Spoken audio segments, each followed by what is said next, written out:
Bonsoir à toutes et à tous et bienvenue sur Radio Diagonale, votre web radio 100% rouge et blanche pour ce premier débrief de la saison 2018-2019.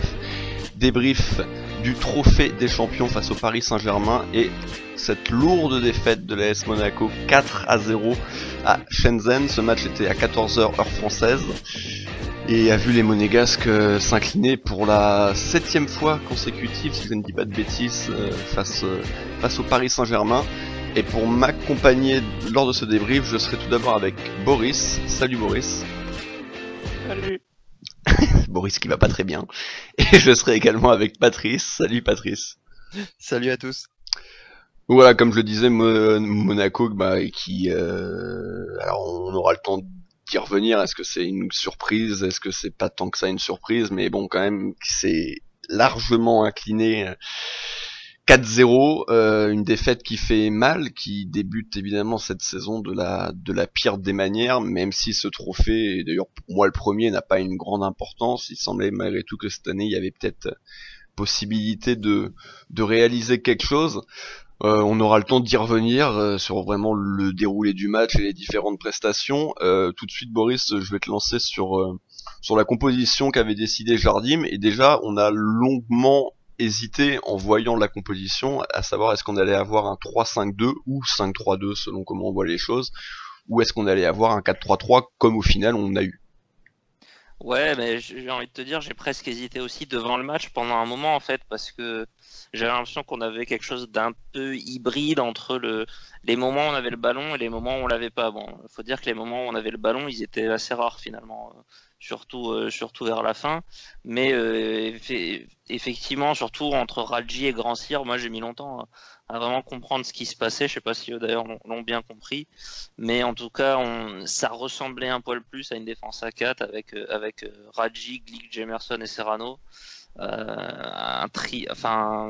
Surtout je dirais un Aoulou un peu plus dans l'axe avec même au milieu c'était un peu bizarre la configuration, mais avec Tillmans et Pelé un poil plus haut, et le trio du coup Grand Cyr, Lopez, Jovetic devant, mais quelque chose d'un peu mouvant, parce que quand on n'avait pas le ballon, c'était Lopez allait plutôt côté gauche, un peu en alter ego de Pelé à droite, et Tillmans montait quasiment en deuxième attaquant pour faire le pressing avec Jovetic. Donc voilà, quelque chose d'assez protéiforme, pas évident à lire, et je sais pas si ça fait partie de ce qui a peut-être pu déstabiliser les joueurs, mais voilà, c'était quelque chose de pas très habituel, que, à part face au PSG, Jardim tente toujours un truc face au PSG.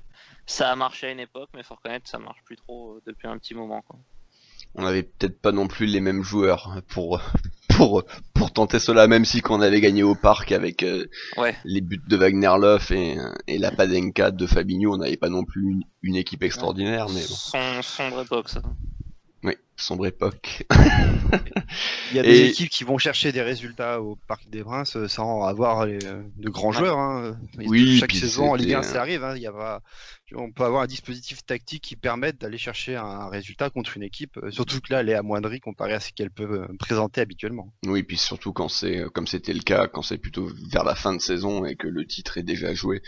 Mais bon, bref. Toi, Patrice, est-ce que t'étais satisfait, surpris de cette composition? Est-ce que tu t'attendais peut-être à voir, je sais pas, peut-être Baldé titulaire avec Jovetic, peut-être une autre composition, ou est-ce que de toute façon tu t'attendais vraiment à voir ces joueurs-là et surtout ce schéma tactique? Moi, j'ai été surpris surtout d'entendre parler d'un 3-5-2 il y a 2 jours, quoi. Parce que du coup, c'est une tactique qu'on n'avait même pas vue pendant les matchs de préparation. Donc j'étais assez surpris de voir qu'on partirait sur cette tactique, surtout que tous les médias s'accordaient là-dessus. Après, sur le choix des hommes, un peu pas exactement les mêmes. Et même comme Boris, hein, quand le match a débuté, j'ai eu du mal à avoir des repères et savoir si on jouait vraiment avec une défense à 3 ou à 2, parce que Radji était vraiment très très bas sur le terrain, comparé à Serrano qui montait beaucoup plus. Après, je pense que c'était une volonté de Jardim de demander à Radji d'être bas sur le terrain parce qu'il était du côté de Di Maria, logiquement, et donc d'éviter de trop s'exposer à prendre des contres dans son dos. Après, pour moi, le 4-3-3, c'est la tactique vers laquelle on va se diriger cette saison. Donc ça paraissait logique de déjà débuter comme ça, et avec les joueurs qu'on avait aussi. Par contre, c'est vrai que le choix de Grand Cyr à la place de Baldé est assez surprenant. Mais en tout cas, j'ai pris plaisir à voir Grand Cyr sur ce match. Hein. Oui, bon, on aura le temps d'y revenir. C'est vrai qu'on Oui.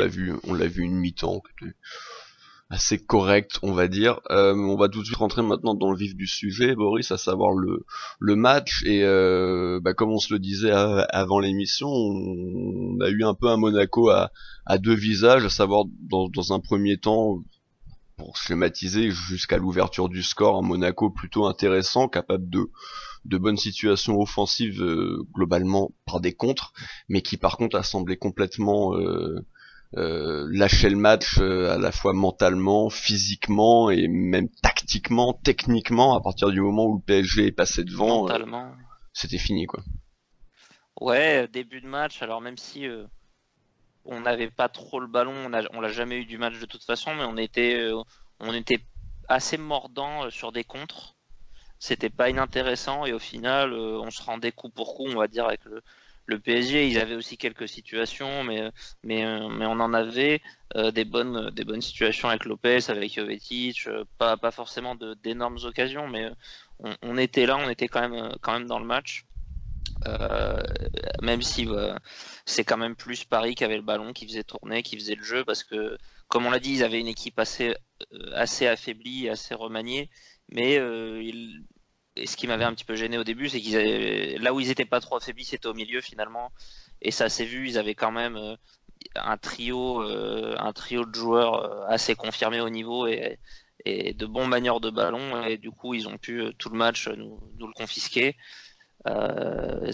Au début, on a réussi à avoir du répondant sur les comptes, et puis après, à 2-0, vraiment, il y avait plus rien, quoi. Il y avait plus, on n'avait aucun plan B en fait, et on n'a jamais réussi à récupérer le ballon. Donc, Mais c'est ça, Patrice, est-ce que toi aussi vraiment ça t'a sauté aux yeux ce Monaco qui voilà, comme je le disais hein, en intro de l'émission, alors je sais plus si on est à 6 ou 7, je crois bien que c'est 7 hein, défaites consécutives. Alors 7, oui. je dis une bah voilà, c'est bien Et ça. 8 matchs en victoire. Et 8 matchs en victoire, c'est vrai que la fois d'avant c'était ce match nul grâce à Bernardo Silva au parc. Euh, Clairement, on sent que qu'il y a un ascendant psychologique, même si les joueurs tournent, même si une grosse partie de l'équipe tourne, on sent que quand même plus les rencontres avancent et plus l'équipe rentre sur le terrain, déjà battue comme c'est au final le cas. Moi, j'ai bien ressenti qu'après le deuxième but, même bon, si entre le premier et le deuxième but, il y a quand même peu de temps, nos joueurs ont vraiment baissé les bras. Je pense que mentalement, ils ont lâché le match, ils étaient fatigués, ne serait-ce par le déplacement qui était assez long, par la chaleur qu'ils faisaient, parce qu'on a bien vu quand même que ça avait l'air d'être assez compliqué à jouer au foot correctement. Le score de 2-0 face à une équipe du PSG, ça paraissait déjà mission impossible pour remonter le score, et je pense qu'ils ont complètement lâché le match. Et on a bien vu qu'en deuxième mi-temps, il y avait absolument plus rien, quoi. On a à peine joué, le PSG a fait ce qu'il voulait du ballon, a pu faire tourner tranquillement le ballon et nous inscrire des buts. Et on a lâché le match qu'on a senti qu'on pouvait plus aller le chercher.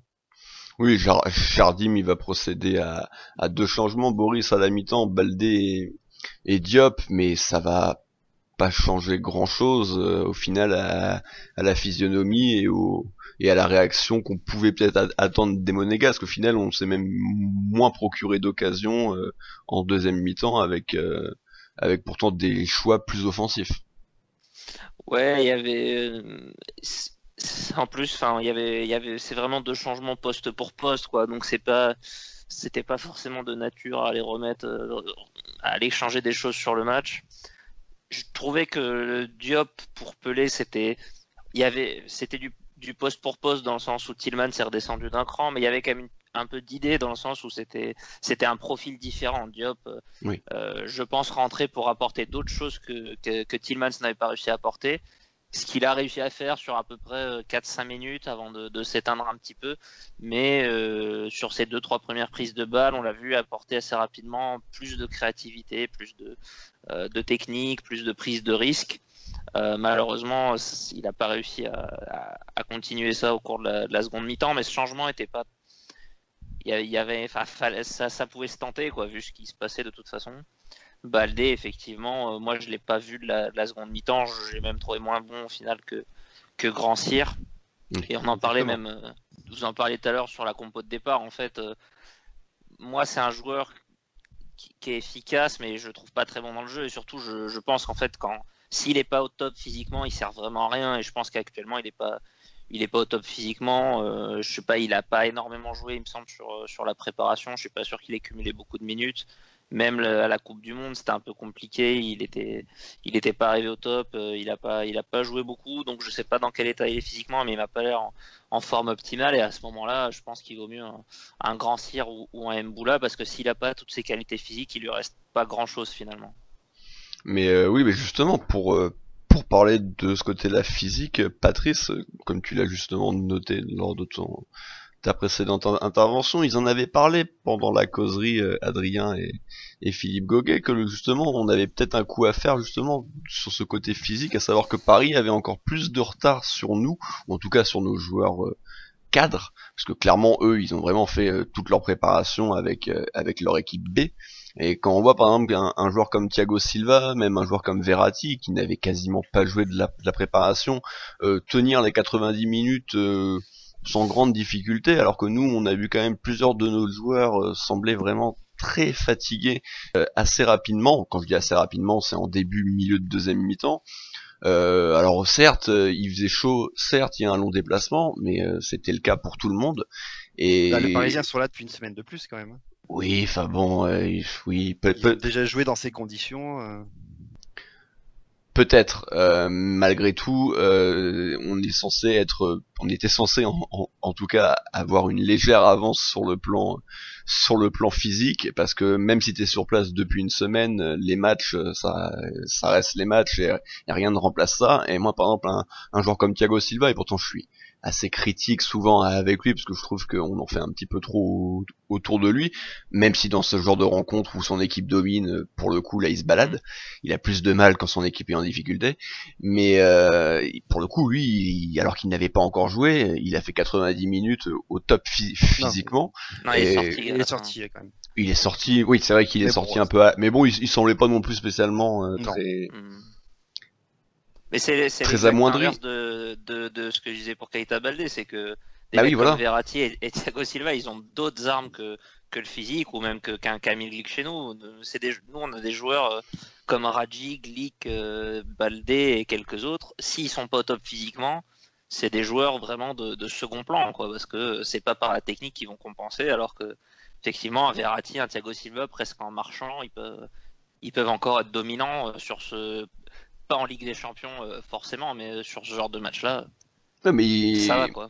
certes, mais on les a pas vus marcher. Moi, quand je vois le match qu'a fait Di Maria qui était quand même à la Coupe Mm. du Monde, qui a été l'homme clé face à l'équipe de France. En poule, ça avait été plus compliqué pour lui, mais qui avait fait un très bon huitième de finale, qui a été pour moi, ça n'engage que moi, le meilleur joueur parisien cet après-midi.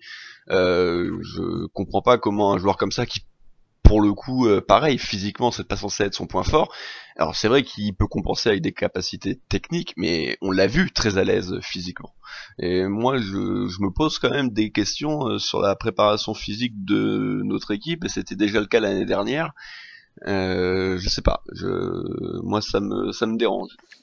On se prépare pour être bon pour les quarts de finale de Ligue des Champions. Oui, ça Tout est calculé.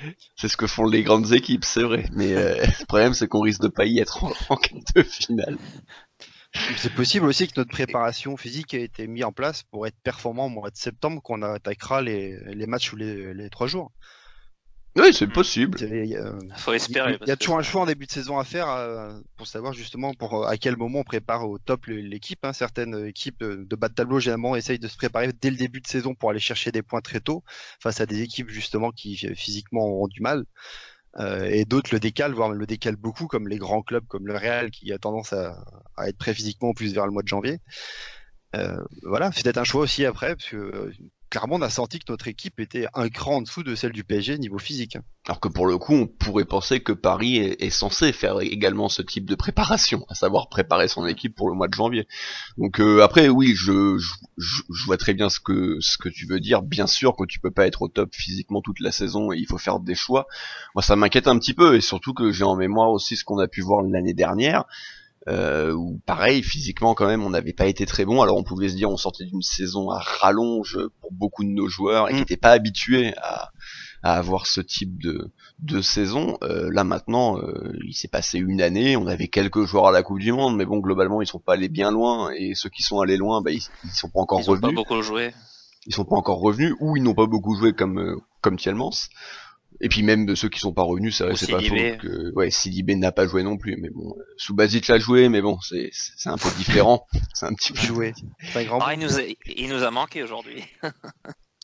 Ouais, je sais pas. Il manquait plus que lui. il, ma- il manquait plus que lui, et donc bah bon voilà, on aura le temps évidemment d'analyser ça assez rapidement avec les prochaines rencontres qui vont arriver face à Nantes, face à Lille, Bordeaux et Marseille, si je dis pas de bêtises, c'est les quatre premières journées qui sont quand même des journées pas simples, évidemment Non. Marseille, mais même les trois premières équipes sont potentiellement des équipes qui peuvent espérer un top 10, donc on verra, il faudra être tout de suite au Ah bah prêt. tout se vaut en Ligue 1 après les trois gros romains. Oui, en plus, non mais je sais que ça c'est Ah, ça le c'est trois- c'est ma théorie, que tu aimes beaucoup. Malgré tout, en début de saison, il y a des petits écarts, en tout cas sur le papier. Après, on se rend compte que oui, lors de la saison, ça se nivelle quand même beaucoup. Après, oui, j'ai quand même plus peur sur le papier d'une équipe comme Bordeaux qu'une équipe qui vient de Nîmes. monter de Ligue 2, voilà. Nîmes Exactement. Olympique. Exactement. En tout cas, pour revenir aussi sur un autre sujet qui clairement pour moi est le gros point noir de cette défaite, Boris, c'est nos gros problèmes défensifs et problèmes qu'on avait déjà vus pendant les matchs de préparation et qui ont été clairement criants cet après-midi, tant Monaco a semblé en difficulté sur à peu près toutes les accélérations parisiennes. Comme dirait Isabelle Nanty dans 3-0, il y a un très gros problème en défense. Je sais pas si moi, ce film me Si, mais je l'ai. ouais, comme enfin on en discutait un petit peu en off, Glick tient à peu près la route. Même si on voit que c'est plus du grand Glick, mais Glick il est aussi dépendant Ah oui. forcément de ceux qui sont autour de lui. Et les trois autres, c'est quand même dur, quoi. C'est vrai que Serrano, je pense, on était resté sur une impression plutôt bonne. Il avait dû jouer, je sais pas, peut-être 3 matchs en fin de saison dernière, et il avait quand même à un moment où c'est pas facile. Enfin, c'est pas facile quand même de rentrer comme ça en fin de saison dans une équipe. Il l'avait bien fait. Il avait bien tenu son poste. Là, on retombe un petit peu sur terre avec lui. Où vraiment, il a fait un match catastrophique. J'ai envie de commencer par lui. Que ça soit dans l'engagement, le placement, je sais pas si c'est cette, comme on disait, la composition un petit peu hybride qui l'a gêné ou quoi, mais ou peut-être la qualité de l'adversaire aussi, parce qu'il avait peut-être pas joué face à des grosses équipes la saison dernière, mais voilà, là, un joueur à qui Jardim semblait vouloir donner un rôle peut-être plus important cette saison, avec un concurrent qui est quand même un gros point d'interrogation, qui est Barreca. Oui. Là, vraiment, faut espérer que Barreca, ça soit du solide, parce que ce qu'on a vu aujourd'hui de Serrano, c'est franchement inquiétant. Surtout que ok, il était contre une grosse équipe dans l'absolu, c'est le Paris Saint-Germain, ok, mais de son côté, c'était Nkunku et Dagba. Il y a eu beaucoup. Di Maria a joué beaucoup à droite quand même. Di Maria a pas mal dézonné aussi, mais je veux dire, c'est pas comme s'il avait eu Mbappé et Thomas Meunier, où là on aurait pu comprendre qu'ils sont en difficulté. Bon, j'ai envie de dire que de toute façon, on a vu à la Coupe du Monde, hein, Meunier a été le meilleur latéral droit et Mbappé a été peut-être le meilleur ailier droit, mais bon, ça peut se discuter. Donc là, on aurait pu comprendre qu'un jeune joueur se fasse un petit peu prendre. Il s'est fait aspirer son âme par Dagba. Ah, Dagba, il a fait ce qu'il voulait. Là, quand tu te fais prendre par un mec, par un mec qui a ton âge, ou à peu près son âge, je suppose, là c'est quand même un peu plus inquiétant, oui. Je sais pas ce que t'en penses, Patrice, mais... Oui, parce que il s'est fait manger pendant tout le match, il a fait ce qu'il voulait, quoi. Soit il l'a débordé, soit il l'a repris par l'intérieur, il a pu se centrer, il a pu même frapper. J'ai pas vu à un seul moment Serrano prendre le dessus sur un adversaire, hormis en fin de match quand il empêche Di Maria de frapper, mais sur le côté opposé. Mais sinon tout le reste du match, il a paru complètement perdu. Et surtout qu'offensivement, il a absolument rien apporté. En première mi-temps, il fait pas un seul centre. Et je sais Non. même pas si on le voit passer la ligne du milieu de terrain. Non, bah bon, en tout cas, on verra, mais c'est vrai que c'est assez inquiétant, et comme tu le disais, Boris, on espère que Barreca va nous montrer assez Ouais. rapidement de bonnes choses, mais c'est vrai qu'on est complètement dans le... On le verra peut-être directement contre Lille du coup, enfin non contre Nantes du coup pour la première journée. Peut-être contre Nantes, on verra, mais c'est vrai qu'on est de toute façon, on est complètement dans le flou pour ce joueur. En tout cas, un joueur pour lequel on n'est pas dans le flou, parce que bah on commence à bien le connaître, hein, ça fait plusieurs Lui il voit saisons, flou par contre. Hein. ça fait plusieurs saisons qu'il est chez nous. C'est Radji. Alors Radji, moi je pense que Radji ça va être à peu près comme d'habitude, c'est-à-dire que c'est un diesel, à l'âge qu'il a, il lui faut des matchs et il va devenir correct dans quelques mois avant de nouveau de s'effondrer parce qu'il lui faut des matchs mais il lui en faut pas non plus trop. C'est-à-dire qu'il va avoir un pic de forme un peu comme chaque année au bout d'une dizaine de matchs et qui vont durer quelques rencontres et après ça va de nouveau être plus compliqué. Et également Boris, latéral droit pour le coup, je pense que c'est son pire poste. Ouais, c'est sûr que ça devient difficile. Je suis assez d'accord avec ta théorie que il sera sûrement pas comme ça toute la saison. Je pense que sur du match moyen de Ligue 1, il va réussir à. Enfin, il faudra voir quel temps de jeu il a aussi. Hein. Oui, On va peut-être espérer qu'il en ait pas tant que ça. S'il en a, c'est pas de très bon signe, mais mine de rien, vu les incertitudes qu'on a en défense, ça reste possible qu'il en ait. Ça sera peut-être à gauche, hein, vu ce qu'on a dit sur les deux autres joueurs aujourd'hui disponibles au poste. Mais oui, face au PSG, sur un poste de latéral, il a du mal. Il s'est fait manger comme rarement, même au physique, même par des genoux. Il s'est fait complètement ouvrir sur le troisième. C'est le troisième but, hein, celui de oui. Wea. Oui. Là aussi, il s'est fait complètement aspirer son âme, comme rarement on l'a vu quand même. Donc voilà, c'est un joueur qui pour moi devrait être le quatrième défenseur central de l'équipe.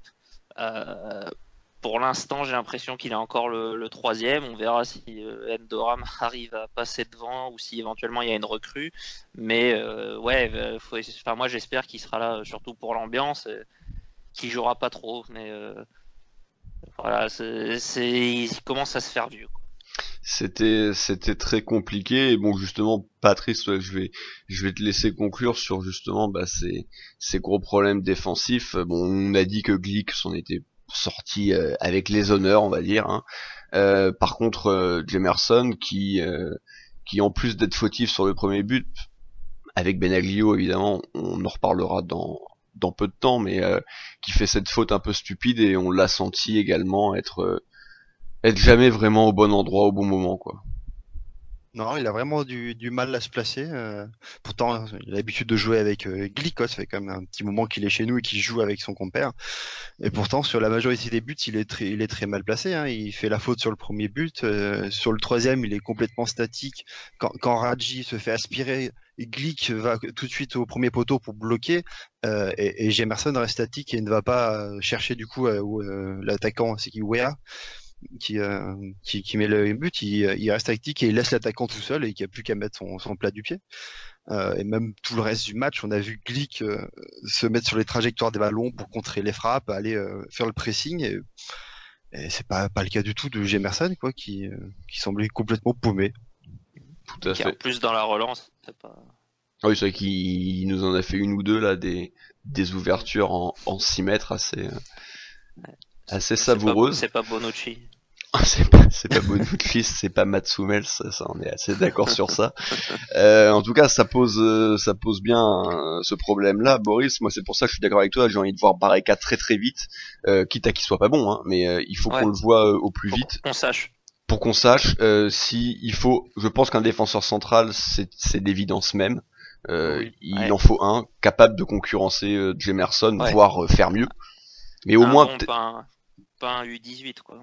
non, voilà, oui, non, un joueur avec un peu d'expérience ou un jeune joueur, mais déjà Ouais. avec quel toi je sais que tu voulais un joueur comme Mukiele. Bon, bah évidemment, on est d'accord, lui c'est C'est beaucoup trop trop tard. tard, mais voilà, peut-être je sais pas, peut-être des jeunes joueurs. Moi, je Bah, moi, par exemple, je serais prêt même à casser la tirelire sur un joueur comme Upamecano de Leipzig. Bon, encore que Ouais, je dis pas non. je- Ça me semble cher, ça doit être cher, mais ça doit être très très cher, mais bon, si on veut bien faire l'effort, moi. pour le coup, moi, ça serait vraiment le genre de profil Ouais. que j'aimerais beaucoup. Mais voilà, et à droite, a priori, on va pas avoir de problème. Si Sidibé reste, ça reste quand même une valeur très sûre au haut niveau pour la Ligue 1 bien entendu, mais également au haut niveau. Par contre, voilà, on a ce problème côté gauche. Jorge devrait partir. Serrano, on va pas non plus le juger après une rencontre. Mais bon, Non, mais faut qu'il soit voilà. la doublure. Je pense qu'il faut qu'il soit une doublure. Mais pour ça, faut espérer qu'il voilà. y ait quelqu'un, que le mec devant lui soit bon, quoi. Donc c'est pour ça, il faut qu'on voit Baraka face à Nantes, il faut qu'on le voit face à Lille, et que même s'il sera pas encore complètement au top physiquement, qu'on puisse au moins avoir déjà des premières idées sur un potentiel Voilà. Après, pour moi, nos problèmes n'est pas uniquement de la défense sur ce match. Pour moi aussi, ça venait de nos milieux qui jouaient beaucoup trop haut.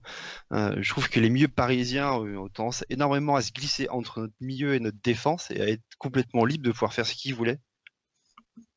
Ouais, puis en plus, qui jouait haut, mais qui était juste placé haut, quoi. Oui. Il n'y avait pas forcément Il y avait d'agressivité. un écart entre notre défense et nos milieux qui était vraiment très important et on a énormément vu Rabiot, Verratti et Di Maria se glisser entre les lignes et pouvoir orienter très facilement le jeu à partir de là.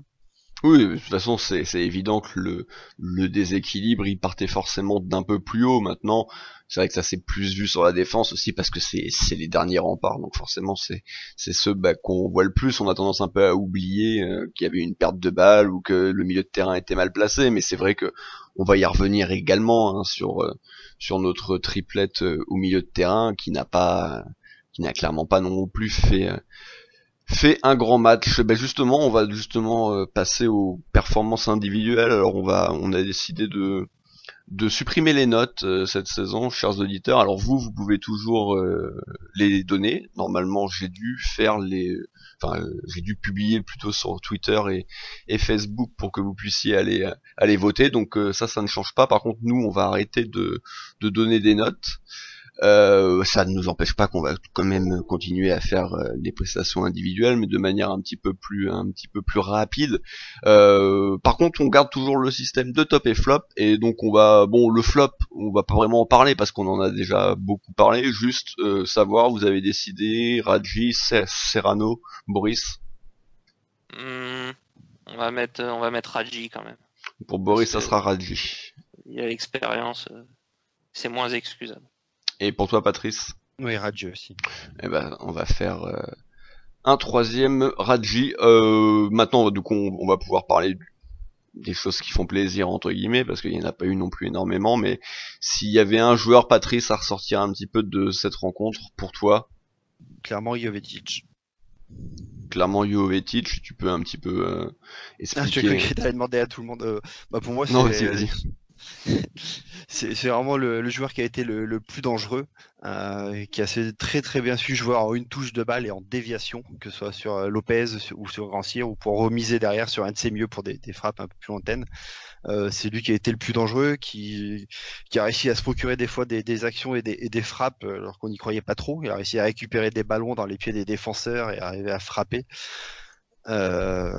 S'il est en forme, s'il se blesse pas cette saison, on sait très bien que ce sera encore un très très bel atout. Mais alors, dans ta phrase, il y avait le s'il ne se blesse pas, et vu que ça fait 5-6 ans maintenant qu'il est en galère constante avec ses blessures, ouais. On a un peu de mal à y croire. Boris, si je dis pas de bêtises. Vas-y. Pour ajouter, j'aime beaucoup la relation qu'il avait avec Ronny Lopez, qui avait déjà débuté la saison dernière vers le mois de février et mars quand ils étaient ensemble, et que Jovetic n'est pas encore blessé. Et on l'a retrouvé sur ce match, notamment quand ils font leur double talonnade là, qui était magnifique. Je trouve qu'ils s'entendent vraiment très bien sur le terrain. C'est vrai que c'est la période où on avait été porté par le côté droit en fait, parce qu'on pouvait y rajouter Sidibé, et c'était oui, Lopez marquait but sur but, Jovetic était très bon, et oui, c'est vrai qu'on a peut-être une doublette assez intéressante, mais encore une fois, est-ce que Jovetic sera capable de disputer plus de 20 rencontres? C'est la grande question. Boris, je crois que t'as fait le même choix. Ouais, pareil, même si je tempérerais un poil sur les remises de Jovetic parce que il a réussi peut-être les 3-4 premières et après c'est presque devenu caricatural. Il Ouais, en a raté quelques. Enfin, je suis à un d'accord. moment, il en abuse un peu trop aussi. Il faudrait qu'il varie un peu de ce côté quand même si bon, moi je trouve ça la plupart du temps sublime et j'aime ce côté un peu inventif et collectif. Après, de toute façon, voilà, Falcao va revenir, Jardim va jouer à une seule pointe, et du coup, on va plus voir Jovetic à mon avis. Enfin, on va plus trop le voir. J'en ai peur dans les prochaines semaines, même si moi je pense qu'en pointe finalement, même si ça peut sembler contre-intuitif, seul en pointe, je crois qu'il est plus à l'aise que Falcao. Et dans un 4-3-3, je préfère à la limite voir Jovetic que Falcao, même si mon souhait est surtout de voir les deux ensemble. Oui. Je pense qu'on est un peu tous d'accord, même si quand on les a vus l'année dernière, ça n'avait pas non plus été extraordinaire, mais nous verrons, nous verrons, nous verrons. On va maintenant passer au reste de l'équipe. Patrice, rapidement, Benaglio, bon, un placement très douteux sur le premier but, mais pour le reste, Oui, clairement sur le but, sur le coup franc, il est fautif parce qu'il est beaucoup trop loin sur son côté droit et la frappe de Di Maria est même pas dans la lucarne, hein, parce qu'elle doit être à quoi, 1 mètre de la lucarne. un bon maître, ouais. Ouais, donc pour moi, s'il est bien placé, il peut la toucher. Après la sortir, c'est peut-être autre chose, parce qu'elle est rapide quand même. Après sur le reste du match, hormis bon 2-3 relances ratées qu'il a mis en touche, bah, il a été présent hein, quand même. Hormis sur la dernière action où il prend le but de Di Maria, il a quand même tout arrêté, et sur le coup franc bien sûr. Parce que Di Maria a beaucoup tenté, à chaque fois il a été là pour sortir soit les frappes, soit sortir dans ses pieds. Voilà, il a fait son boulot. Pour moi, il est juste fautif sur le premier but. Ouais, c'est vrai. Pas grand chose à dire de positif, mais pas non plus grand chose à dire de négatif, hormis évidemment, c'est vrai que ce premier but, Boris, maintenant, bon, bah, on a déjà vu la défense du coup, donc le milieu de terrain, on va commencer par ton copain 14 millions, Jean-Eudes. 14 millions. Qu'en, qu'en as-tu pensé Moi personnellement, je vais te donner mon avis un petit peu. J'ai trouvé que ça a été le meilleur, enfin peut-être pas abusé, mais le moins mauvais. Voilà, je préfère cette formule-là, nos moins mauvais de nos trois titulaires au milieu. Ouais, il est moins mauvais que Pelé, ça je peux.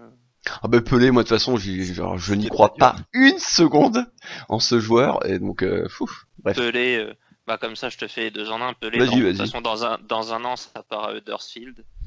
Aoulou, enfin déjà les deux pour moi c'est une hérésie, ne peuvent pas jouer ensemble. Alors ok aujourd'hui parce que bah, Golovin n'est pas là, Oui. il y a pas possibilité non plus de jouer à comment dire à deux devant, Falcao était pas dispo, mais à terme pour moi il peut y en avoir qu'un des deux qui joue et Aoulou a quand même l'air d'être supérieur à Pelé. Pas hyper fan du profil, mais par séquence, il a quand même montré des choses un petit peu intéressantes, dans les prises de balles, on voit qu'il a quand même un petit coup de rein, il a ce dribble de dégagement qui lui permet de résister un peu au pressing, capacité de percussion. Après, il va falloir qu'il fasse ça avec beaucoup plus de constance et de durée dans les matchs parce que ça a vraiment été par petites séquences. Il n'a pas été particulièrement dominant, même physiquement au milieu. Donc à revoir, je pense qu'on le reverra de fait. Mais oui, je partage assez le fait que c'était. S'il faut en ressortir un vers le haut des trois milieux, c'était lui. Ouais, je suis assez d'accord. Patrice, est-ce que tu as quelque chose à dire sur Pelé ou Tielemans qui ont été quand même relativement fantomatiques et absents. Donc Tielemans, moi je commence un peu à perdre espoir là. Non, mais Nico a dit qu'il allait faire une grosse saison. Ouais, mais là quand même. Non, mais je pense aussi que Tielemans peut arriver à faire une bonne saison et enfin arriver à retrouver le niveau qu'il avait en Belgique. Hein. Ben on l'espère tous. Mais c'était, oui, Si on le prête au cercle mais c'était Bruges. clairement pas le cas c'était pas le cas sur ce match, quand même, ça c'est sûr. Je On comprends l'a pas. très peu vu. Je ne comprends pas ce joueur. Je sais pas. Mais ce qui reste plus problématique, c'est Pelé, quoi. Ah oui, non, mais lui, Complètement fantomatique, zéro récupération. lui, je pense qu'il est juste mauvais. Hein. Se demander ce qu'il fait ici. On va pas. 8 Voilà. millions. Oui, non, mais lui, je pense qu'il est juste, oui, voilà. Lui, Franchement, je suis pas forcément un énorme fan d'Aïd Benasser, mais je sais pas en quoi Aïd Benasser est Ah oui. inférieur à Pelé. Je comprends pas, de toute façon, je comprends pas comment ils sont gérés les transferts, mais autant garder, on aurait aussi bien fait, à mon avis, de garder Ed Benasser un peu en joker comme ça au milieu. Mais bon, ça a pas l'air d'être parti pour être le cas. Je suis complètement d'accord. Autant je crois réellement en Aoulou et en son potentiel, autant Pelé, mais je n'y crois pas une seule minute. Maintenant, il va peut-être nous faire tous mentir et peut-être que dans 3 mois, on dira tous, oh là là, Pelé, heureusement qu'il était là ce soir contre le Real Madrid. J'ai quand même du mal à y croire. Peut-être Mais... en fait, Pelé, il est moins mauvais qu'Aoulou. Oui. Ah, ça par contre, c'est déjà un peu plus probable qu'on se dise ça plutôt qu'on se dise qu'est-ce qu'il est fort. Mais ouais, bon, voilà. Il leur a mangé Lucas Modric. À 26 ans, il a toujours pas fait un match de Ligue de Champions ni même d'Europa League. Il est international guinéen, il a une sélection. Je pense que ça doit pas être compliqué d'arriver à se faire sélectionner par la Guinée. Ça... Ah, c'est sûr qu'il y a des sélections où c'est plus compliqué d'être international. Ouais. Ça, on est bien d'accord. On est bien d'accord. Qu'on voit son parcours en club, à part à Rio Ave, t'as rien. Enfin bon, on aura le temps d'en reparler. Je pense que on le reverra et puis et on pourra le juger. On va passer maintenant aux ailiers. Patrice, donc la triplette, hein, parce que Baldé et Grand Cyr ont joué autant de temps, et on peut y ajouter Ronny Lopez, qui moi j'ai beaucoup aimé Grand Cyr et j'étais un peu surpris de le voir sortir à la mi-temps parce que je trouvais qu'il a fait vraiment une très bonne première période. J'ai beaucoup aimé parce qu'il a à chaque fois beaucoup joué avec le hors-jeu, il a toujours été à la limite, il s'est jamais fait siffler hors-jeu et a réussi à prendre le dessus sur Nkunku de mémoire, qui était Nsoki pardon. Oui. Et, son vis-à-vis a fait de très bons centres et c'est lui qui nous a procuré quand même quelques bonnes actions. Voilà. De l'autre côté, Ronny Lopez, je trouve qu'il est sur la même lignée que la saison dernière avec la préparation, sauf que du coup il a pas la réussite sur la finition qu'il pouvait avoir. 1-0, ça fait mal quand même ce qu'il rate. Hein. De toute façon, il marque à tous les matchs sauf contre le PSG. Ronny Lopez, on a compris là. Si, au 7-1, c'est lui qui marque, non? Et c'est lui qui marque, ouais. Si, Ah ouais, j'avais oublié celui-là. Je pensais à la finale de la Coupe de la Ligue. Où Pourtant, tu y étais, Boris.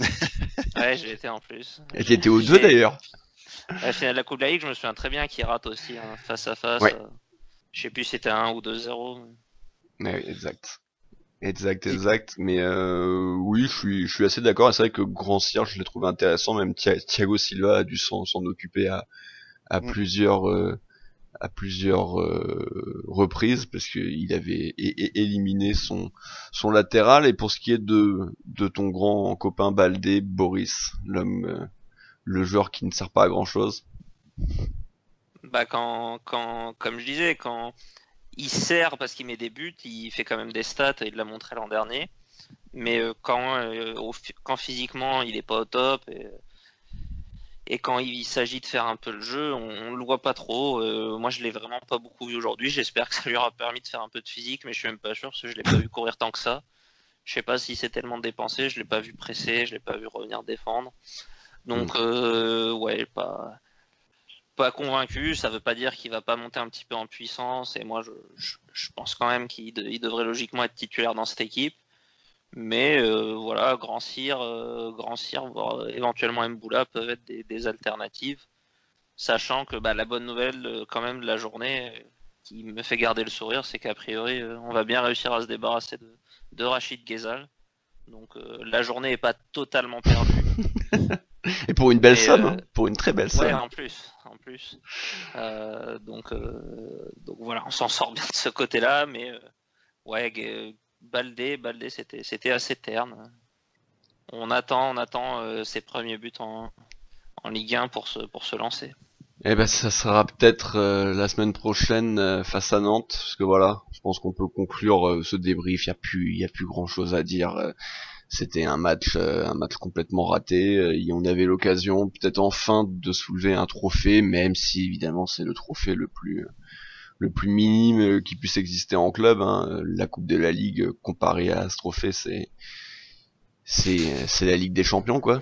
Mais donc mais voilà, on n'y est pas arrivé contre ce Paris-là, donc voilà, c'est assez triste. Voilà, j'ai un petit peu de mal à trouver mes mots parce que c'est vrai que c'est compliqué, comme on a dit, on s'y attendait pas quand même à prendre une telle Non, moi une quand j'ai telle vu la fessée. compo parisienne avant le match, j'ai eu un élan d'espoir, naïf, mais sincère. Je me suis dit, enfin, je me suis pas dit qu'on allait gagner, mais je me suis dit, ça peut être du 50-50, quoi. On jette, on est presque à l'équilibre, quoi. Et en fait non. Et en fait, non. Et en fait, mais je pense que même les jeunes Parisiens, en fait, vu qu'on les voit jamais et qu'on les connaît pas, on a tendance à penser que ils ont pas forcément le même niveau que ceux qu'on a chez nous.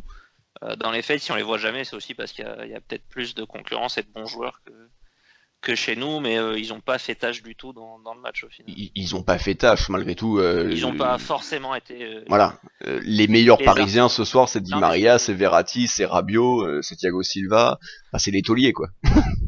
Donc, Mais il y avait, enfin, naïvement, tu peux penser avant le match que ça va passer à tous les coups de leur côté, et que ils ont aucune référence quoi. En fait, ils ont quand même été assez solides. Et assez... c'est pas faux, à part en début de rencontre. Ils étaient trois mais en défense. mais d'ailleurs, on a réussi à les mettre en difficulté, hein, enfin en première mi-temps, Ouais, sauf ouais. qu'on il nous a manqué de entre cette frappe de Thielman, cette occasion de Ronny Lopez, enfin bon. De toute façon, sur l'ensemble du match, il n'y a pas de regret à avoir. Le Paris Saint-Germain nous est largement supérieur et même avec cette équipe-là. Donc, on a hâte de voir ce que ça donnera avec Neymar, Cavani et Mbappé. Ah, je suis vraiment impatient qu'on les retrouve. Hein. Oh, Les gars, on a déjà surtout, tous très hâte. j'espère, ça sera un moindre mal qu'on les croise pas en coupe, quoi. Qu'on se fasse sortir, mais dès le début dans les coupes, peu importe contre qui, qu'on les rejoue plus, qu'on les rejoue que 2 fois, quoi. On a plus envie de les jouer, on en a Non. marre. Ah, On en ouais, a j'en ai marre. marre. Moi, j'y habite en plus, donc. Mais c'est double peine. En tout cas, voilà qui conclut donc ce premier débrief de la saison. La prochaine rencontre, donc ça sera, si je ne dis pas de bêtises, samedi prochain 17h à Nantes. C'est ça. C'est bien ça. Donc ça sera pour nous l'occasion de vous proposer une émission débrief à la suite de ce match. Voilà, je vous informe, on a décidé d'arrêter les causeries pour cette saison, à l'exception des grosses rencontres qui seront donc les rencontres européennes.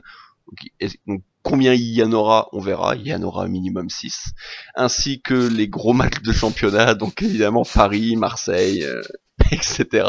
Enfin, etc. non, parce que il y en aura a priori au minimum 8 en comptant Nice, et après on verra en deuxième partie de saison par rapport au classement si ça vaudra le coup. On sera à la lutte pour la 6e voilà. place. Contre qui on sera à la lutte, et du coup contre qui il sera potentiellement intéressant de faire une causerie. Mais donc voilà, tout de suite vous préparez. La prochaine causerie, ce sera donc pour la 4e journée face à Marseille. Par contre d'ici là, il y aura évidemment tous les débriefs, il y aura également une, voire peut-être 2 émissions mercato, et également en fin de mois votre premier club Mounegou.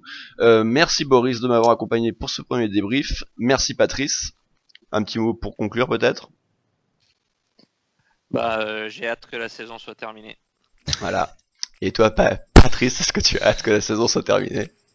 Alors, j'espère juste que quand les titulaires vont revenir, ceux qui étaient absents aujourd'hui, on verra quand même autre chose que ce qu'on nous propose pour l'instant.